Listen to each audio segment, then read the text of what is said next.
अब यहाँ पे जो इंपॉर्टेंट चीज़ है ना समझने वाली, वो ये है कि ये जो इन्होंने पॉइंट्स बताए हैं, आपको इन पॉइंट्स को समझना बहुत ज़रूरी है, because you are saying that I am running a digital marketing agency. तो if you are running a digital marketing agency which is working like everybody else, तो कुछ भी बड़ा करने की पॉसिबिलिटी आपकी कंपनी के लिए, आपके लिए या आपकी टीम के लिए बहुत ही कम है. मेरा एक क्वेश्चन होता है जब भी मैं किसी डिजिटल मार्केटिंग एजेंसी से बात करता हूं अपने बिजनेस के लिए या और हमारे जो बिजनेसेस हैं उसके लिए या अपने किसी फ्रेंड के लिए, तो मेरे को ये नहीं समझ आता कि वो सब उस पर क्यों काम करते हैं कि आपका जो स्पेंड है उसके ऊपर एक एक्स अमाउंट ऑफ परसेंटेज आपको हमको देना है. इसका मतलब उनको कॉन्फिडेंस ही नहीं है कि ये माल बिकेगा. उनको है कि भाई बिके या ना बिके, आपने ₹1,00,000 लगाया, मुझे मेरा 15% चाहिए. आई एम श्योर आप भी ऐसे ही काम करते होंगे if I am not wrong.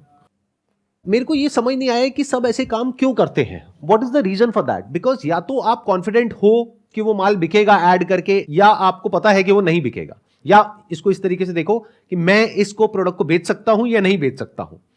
तो if you can sell it, तो rather than taking money up front on advertising, क्योंकि फिर तो स्पेंड भी आदमी सोच सोच करके करेगा, start taking money on the net profit. कि आपने इतना स्पेंड किया, इतनी सेल हुई, उसके बीच का जो अमाउंट है उसके ऊपर आपको मुझे पैसा देना है. कौन मना करेगा?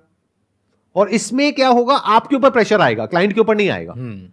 और क्लाइंट के लिए बजट बढ़ाना बहुत आसान हो जाएगा, उसको खर्चा लगेगा ही नहीं, प्लस आप ज्यादा कमाओगे शॉर्ट टर्म में नहीं, लॉन्ग टर्म में.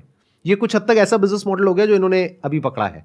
ये चाहते तो एक जा करके कंटेंट क्रिएटर को ये भी बोल सकते थे कि मैं आपके लिए सारा कुछ करता हूं, उसके लिए आपको मुझे 20 लाख रुपए देना है और मैं करके आपको दे दूंगा, उसमें 2% हम रखेंगे, बाकी 98% आपका. बट इन्होंने गेम कुछ और ही कर दी. आई एम श्योर इसमें आप उनसे पैसा भी नहीं लेते होगे. नहीं, राइट? आप ये कह रहे हो कि आपको कुछ नहीं करना है. देखो, इन्होंने बताया नहीं मुझे, लेकिन मेरे को समझ आ रहा है इनकी जो थिंकिंग है. देखो, इन्होंने क्या किया, एक बेसिक साइकी को पकड़ा. बिकॉज द मोमेंट ही से टू अ कंटेंट क्रिएटर कि आपको अपनी जेब से 50 लाख रुपए लगाना है, वो पीछे हट जाएगा. हाँ. इन्होंने क्या कहा, आपको ₹1 भी नहीं लगाना, आपको कोई मैन्युफैक्चरिंग नहीं करनी, आपको कोई ब्रांडिंग नहीं करनी, कुछ नहीं करना. माल नहीं बिका तो वो हमारी टेंशन है, लॉस हमारा.